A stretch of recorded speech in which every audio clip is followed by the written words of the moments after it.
السلام علیکم ویورز، آج کا ہمارا موضوع ہے میرے پاس 100 جانیں ہوتی تو بھی اللہ تعالیٰ کی محبت میں قربان کر دیتا۔ ایک صحابی کا واقعہ ہے کہ چند صحابہ کو ایک علاقے میں جانا پڑا تو وہاں کے بادشاہ نے ان کو گرفتار کرنے کا حکم دیا۔ اس کے فوجیوں نے پکڑ کے بادشاہ کے سامنے پیش کیا۔ بادشاہ عیسائی تھا۔ اس نے کہا کہ تم عیسائی بن جاؤ۔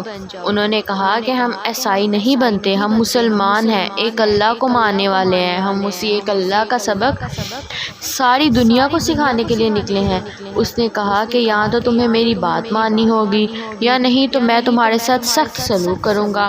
انہوں نے کہا کہ آپ کی مرضی، جو چاہیں آپ کریں، لیکن ہم تو اپنے دین سے اور اپنے اللہ سے پھرنے والے نہیں۔ قرآن کریم میں ایک جگہ اللہ تعالیٰ کا ارشاد ہے، ترجمہ: اے مسلمانوں، تم میں سے کوئی اگر دین سے پھر جائے تو اللہ دوسری قوم کو پیدا کرے گا جو اللہ سے محبت رکھے گی، اللہ ان سے محبت رکھے گا۔ معلوم ہوا کہ اللہ تعالیٰ کو ایسی قوم پسند ہے، ایسے مسلمان پسند ہیں جو اللہ کی محبت میں چور ہوں، سرشار ہوں۔ اس لیے اس کا ذکر کیا کہ تم پھرنا چاہو تو پھر جاؤ، ہمیں کوئی پرواہ نہیں، ہم دوسری قوم کو پیدا کریں گے جو ہم سے محبت کرنے والی ہوگی اور پھر اس کے نتیجے میں ہم بھی اس سے محبت کریں گے۔ تو وہ صحابہ کرام کہنے لگے کہ تو جو چاہے کر، ہم تو پھرنے والے نہیں۔ تو اس نے اپنے خادموں کو حکم دیا کہ ایک کڑاہی میں تیل ڈالو اور نیچے سے آگ جلاؤ۔ چنانچہ بہت بڑی کڑاہی میں تیل ڈالا گیا اور نیچے سے آگ جلائی گئی اور خوب زبردست طریقے پر اس تیل کو پکایا گیا۔ جب وہ بالکل پک گیا اور کھولنے لگا تو اس نے ان 2 حضرات میں سے پہلے ایک صحابی کو اٹھا کر اس میں ڈالنے کا حکم دیا۔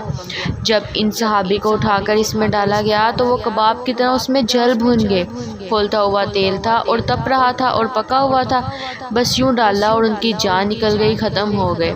اس کو دیکھ کر جو دوسرے صحابی تھے وہ رونے لگے۔ بادشاہ نے یہ سمجھا کہ شاید ان کا دل کچھ نرم ہو گیا ہے، اب یہ میری بات مان لیں گے، لہٰذا ان سے کہا کہ دیکھو تمہارا بھی یہی حشر ہوگا اگر تم نے میری بات نہیں مانی، اس لیے میری بات مان لو اور رونے کے بجائے میری بات مان کر اپنی جان بچا لو۔ وہ صحابی کہنے لگے کہ تجھے دھوکا ہو رہا ہے، میں اس لیے نہیں رو رہا ہوں کہ میں ان کی جان کو یوں نکلتے ہوئے دیکھ رہا ہوں، یہاں مجھے کوئی خوف اور کوئی دہشت اور کوئی وحشت نہیں ہو رہی، بلکہ میں تو اس لیے رو رہا ہوں کہ میں نے دیکھا کہ جو ہی ان صحابی کو اس تیل میں ڈالا گیا ذرا سی دیر میں ان کی جان نکل گئی، تو میں سوچ رہا ہوں کہ مجھے بھی تو اس میں ڈالے گا تو میری بھی اس طرح جان نکل جائے گی، پھر میرے پاس اللہ کی محبت میں قربانی دینے کے لیے کوئی دوسری جان نہیں ہوگی، اس لیے میں رو رہا ہوں کہ ایک ہی جان ہے۔ اور کہنے لگے کہ اگر میرے پاس 100 جانیں ہوں تو میں یہ خواہش کروں گا کہ بار بار میری جان کو اس میں ڈالا جائے اور میں 100 مرتبہ اللہ کی محبت میں قربان ہو جاؤں۔ اللہ اکبر! کیا محبت تھی اللہ سے، کیسا عشق تھا صحابہ کا!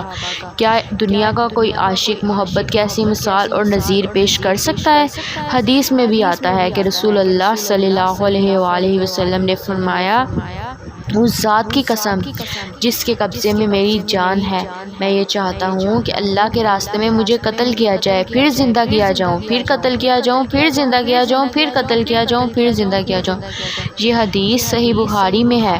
یہ اللہ کے راستے میں مرنا، اللہ کی محبت میں مرنا ہے۔ جب یہ محبت غالب ہوتی ہے تو اس کا یہ حال ہوتا ہے۔